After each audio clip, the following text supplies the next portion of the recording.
Huyo mama aliuawa kwa sababu kuna watu walikuwa wameiba shamba yake, walitaka kuuza 1.5 bilioni, wakaona ndio wauze lazima auawe. That was the motive, kwa sababu huwezi ua mtu bila sababu. Hapo Kikuyu Police Station is a scene of crime. Hiyo police station ndio inapangiwa mauaji yote Kenya.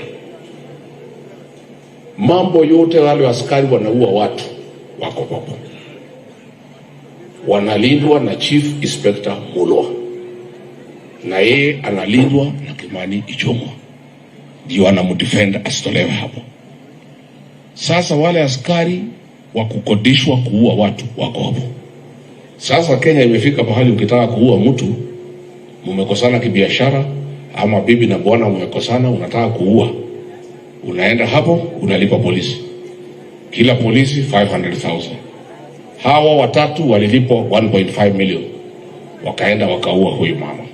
Polisi wale ambaye wamekuwa trained to protect life and property, wale ambaye wanalipwa mshahara na Wakenya kulinda Wakenya, ndio sasa wako pale wanakodishwa. Ukitaka kuua mtu unawalipa, wanaenda wanaua mtu. Siku ulisikia kuna bunduki zimeibiwa siku ya Gen Z?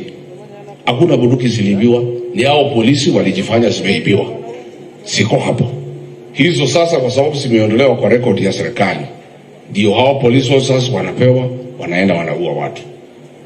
Huyu Chief Inspector Mulwa ndio mwenye kusimamia hao polisi, Ichung'wah ndio anamsimamia. Ile maneno yote yanafanyika hii Kenya ya uharibifu imepangiwa Kikuyu Police Station. Na ndio tunasema that police station must be dismantled.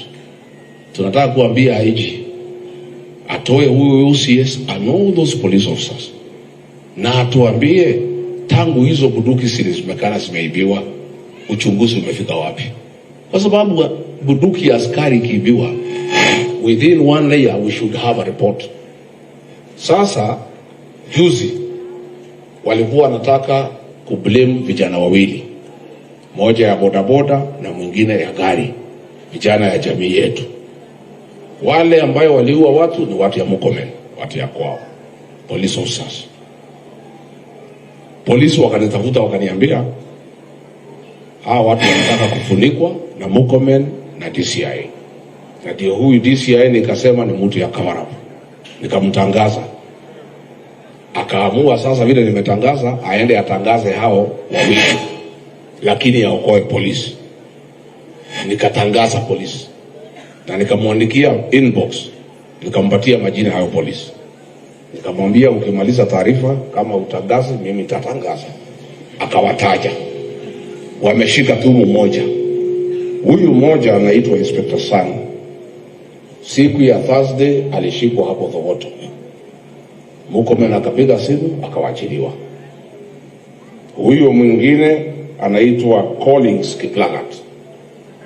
Alishikiwa pale on your way to Mombasa, pale Mazeras. Murkomen amepiga simu amewachiliwa. Sasa tunakuuliza DCI, these police officers are in Kenya, they are killers. Wameua daktari. Wewe mwenyewe umesema ni hao walimuua. Kwa nini unawashika?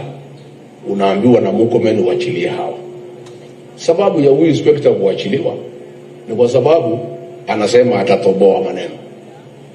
Yeye ndio aliongoza ile kikundi ilipiga ACK Witima Church Ubaya.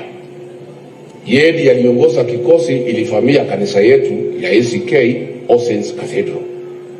Sasa anasema akikamatwa atatoboa maneno. So amewachiliwa.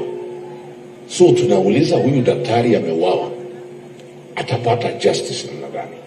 Wale tulipigwa kanisani ACK Witima, tutapata haki namna gani?